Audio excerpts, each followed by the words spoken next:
what percentage of women would you say in the mid to late perimenopause, going into menopause period of their life should strongly consider HRT? Is it That's a 100 loaded is it question. 100% or do It's some more women than kind of get 80%. It's more than okay, 80%. And the okay. thing is, it's not about going on hormone replacement therapy. It's more about increasing awareness about hormones and see what it's doing for you and what can you make changes in your lifestyle so that hormones are not really affecting your health Yeah, at all. So okay. it's not that you need hormone replacement therapy. It's more about how can I get the hormones in balanced fashion Yeah, by doing the other modalities, stress yep, and diet is two things. yep. Those two things alone is 70% of the total solution, right? And if you do those two things alone, will get your hormones properly regulated.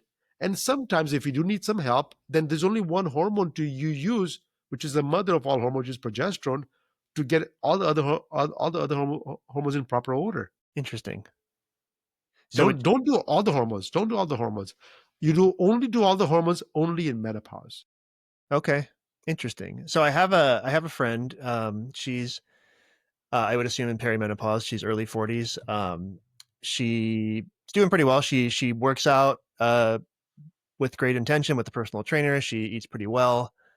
She's got good systems in place. She wasn't seeing much progress from a body composition standpoint with her fat mass and muscle mass in particular. She was trying to reduce her fat mass a little bit, increase her muscle mass a little bit. She was having a hard time getting any traction.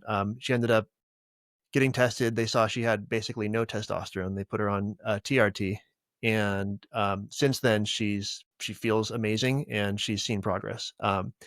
Would you say progesterone maybe would have been a better first choice for a hormone, or do you think testosterone was the right move in that case? That's the right move, Okay. unfortunately. So there are a lot of patients right now that we also work with it that even in perimenopause, we may have to prescribe some testosterone to them. Okay. And it has to do with the diet. It has Yeah. to do with the diet. Okay.